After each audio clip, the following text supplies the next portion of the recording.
Say that again. If your bread is soft when you make French toast, the French toast gets really soggy. So is that what we're having? Yes, we're having orange French toast. Wonderful. What's this right here? Tell me more about that. It's a sad-looking simmer pot right now. That's oranges, anise, cloves, cinnamon sticks, lemon, and cranberries with water filled and left on low heat, creating a very nice smell in your home. It creates a nice vibration as well. Ooh, I like that. And then obviously you're having French toast. And you're having bacon and eggs as well. Yes. So that's going to be our Christmas breakfast. With mimosas. Mimosas. Ooh, they're gonna go right here, right? We don't be day drinking today. You gotta start it right. Right? Merry Christmas. I need to pour my coffee, but Merry Christmas. I can either microwave or bake my bacon. But I don't have any parchment paper this morning, and paper towels in the oven can be kind of disastrous. Oh. So I'm gonna microwave the bacon.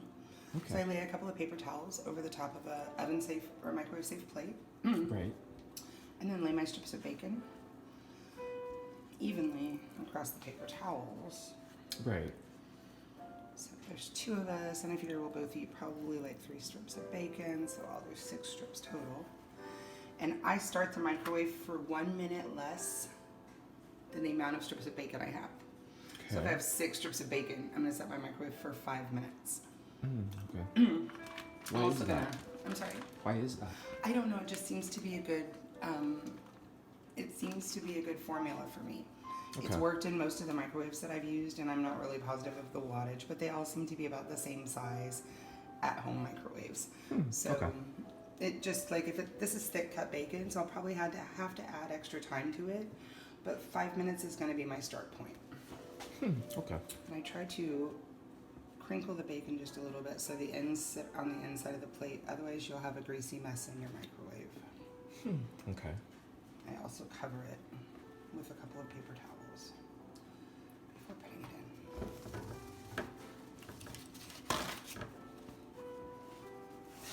in. This absorbs a lot of the fat of your bacon as well. Oh, so neat trick. It leaves it a little less greasy.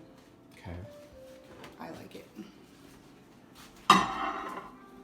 And there it goes. A nice clean microwave. Right. Just like that 5 button, there she rolls. And did y'all check out this packaging on this bacon? Look, it's got its own little Ziploc. Thank God for her now. Ooh, look at that. That's fancy. Right? Bacon packaging is usually horrible, but this is feasible. Pretty good. Yeah. Good job on that one. Now it's just the bacon's delicious. We'll be fine. The magic of television. The bacon's ready. Right. Actually, it's probably not ready. We're just gonna check on it. Okay. At this point, sometimes I like to switch out my paper towels too because it's done most of its cooking, and so this paper towel maker is really greasy. Right. Okay. I love paper towels. They're like one of the best inventions in the whole world. I feel incredibly wasteful when I use so many of them. They're mighty handy. Look at that bacon. It actually is I've cooked my bacon in the microwave for quite a few years. I think it's a pretty good method. Do you ever put it in the oven after a microwave? If I'm gonna do the oven's really a short-term thing. It takes about 20 minutes total in the oven, so I'll just do it all in the oven. Oh. It's very nice in the oven. But you do need parchment paper or a paper bag. Works too from the grocery store, or even newspaper. If it's not got color ink on it, is okay to use under your bacon in the oven. Like printer paper? Not printer paper, but newspaper. Oh. That thinner paper, because it's not gonna catch fire the same as this might catch fire in the oven if it gets greasy. Oh. And so you don't want to put a lot of paper towels in there with a bunch of greasy stuff. I've seen things occur. Oh, that's a great little tip. I try to avoid that. Parchment paper is a little different. This can have some chemicals on it that can cause reaction inside the microwave because these have been bleached, or inside the oven because these have been bleached. So there are residual chemicals that lie on things like paper towels that don't lie on things that are intended for your oven, like parchment paper. Parchment paper was meant to go in and absorb grease or anything that might be between the pan and the item. Yeah, okay. The microwave is a different story. Its heat points are different and it cooks much differently than the oven. So I don't so much worry about, I mean, if I'm using the microwave, I'm using the microwave. If it's gonna kill me, it's gonna kill me. My health concerns are not huge there. So most of the bacon's like mostly cooked. I'd say 60% of the way. So since I'm not quite ready for it to be done yet, I'm gonna let it sit in the microwave without cooking. I don't want it to be done and get really cold before we're ready to eat. Right. So I'll probably put 3 more minutes on there and let it cook when I'm a little closer to being done with the rest of my food. Oh. I like to make sure things are timed well. Properly timed. Yeah. Over here in this little dish right here, I have the zest of 1 orange. I have the zest of 1 lemon. Very finely zested. Right. 3 tablespoons of turbino sugar. 3 tablespoons of regular orange juice. Okay, that's just right there. Yes, the juice of half an orange, approximately, that was fresh that I zested. I saved the rest of the half an orange and I'm gonna garnish my plate with it. And did I mention vanilla? There's 2 teaspoons of vanilla in here. And that's about, I've whisked that really well together. This is my base for flavor. So in the bowl we've got 3 eggs. I have this little dish out for ease of French toast dipping. The bowl's kind of hard to get into and you can't get your bread real even and do a quick dip. So I like a dish like this. Something small that has just, you know, you can use a Tupperware, it doesn't really matter. Whatever is easier for you. I'm surprised I got no shell there. That was a really bad crack. If you don't want shells in your eggs, always crack them on a flat surface. Don't use the edge of your bowl. The edge of your bowl will be more likely for you to crack and get shell into the rest of your dish. That makes a nice even crack. And take my little egg whisk here. And whisk these bad boys all together. I've got 8 pieces of bread over there, so I've used 3 eggs. I don't know why I use that ratio. It just seems like the right amount. I'm making French toast for 2. 3 eggs is usually enough. You can always add another and make more if you need it, but this ratio works pretty well. And then we're just going to whisk in all of the orange goodness. Some of my sugar was stuck at the bottom of that bowl, so we're going to use a little trick here to get it out.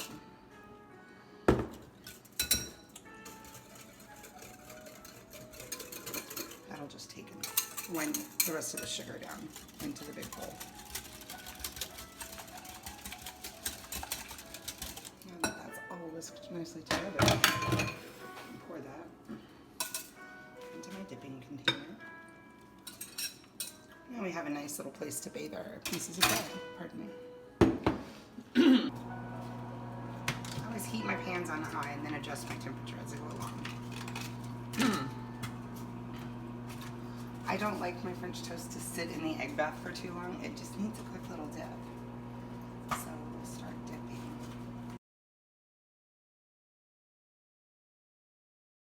You don't want to put the French toast in a cold pan because then you're going to just have soggy bread sitting there. You want your eggs to be able to start to cook right away once you set down the French toast down.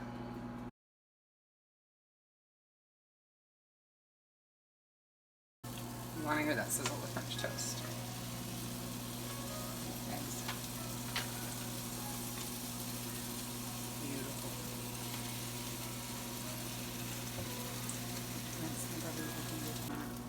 If they're put on a warm plate. So we put the plates in the oven.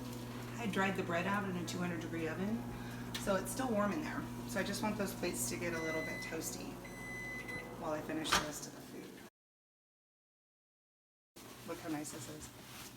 It's perfect. Isn't that beautiful? Yeah. Look how gorgeous that is. It's still pliable, but it's done. Perfect. And there's no yucky bacon smell in my home. Like, I love the smell of bacon, but the smell of bacon lasts for days inside of your house. And our house smells really nice and clean. Yes. So making it smell like bacon is not necessarily my goal. Juice, and I'm zest in the eggs. And so I kind and it's of went going on in the my oven. own. Yeah, just to stay warm. Just to stay warm. We don't want it to get cold. So we're gonna dip the rest of the bread.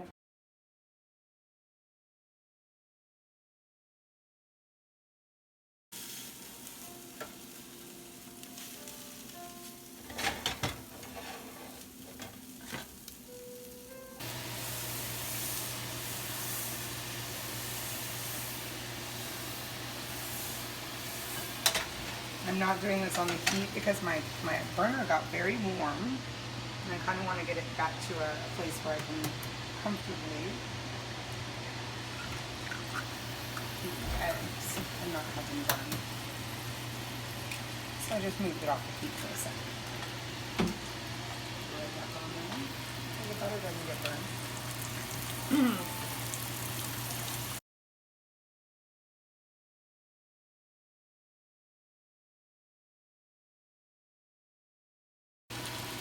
And not quite good enough to flip 2 of these bad boys at once. Make sure they're separated. I like to wait until the whites are a little more done before I flip. Sometimes I'll poke a little hole in them. Like that. Let separate a little bit. Those look good to go. So I'm going to heat them to one side of the pan and flip one. There's 2. I'm so glad I did that successfully.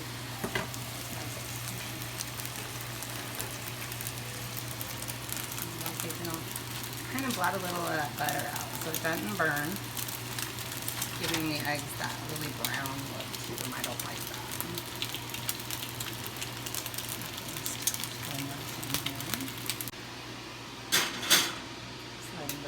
Open powdered sugar over the sink or the garbage because it is going to make a mess everywhere you put it. Like, it looks like I just did lines of cocaine on my countertop. Okay, that's so that I can, when the French toast comes out, I can dust it with powdered sugar easily. Powder, guys, I use my hands a lot in this kitchen, but they are clean, I swear to God. I wash them fanatically.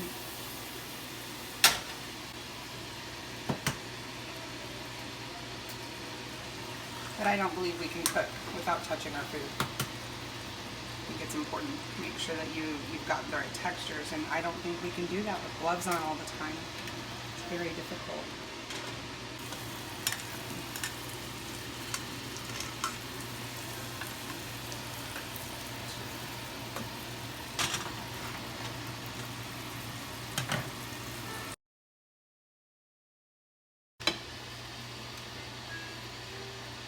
So I've got a sifter here. I don't want to dump this powdered sugar right over here. I want to get it in a centered space. So I have a little bowl under here just to catch the extra until I'm ready to dust.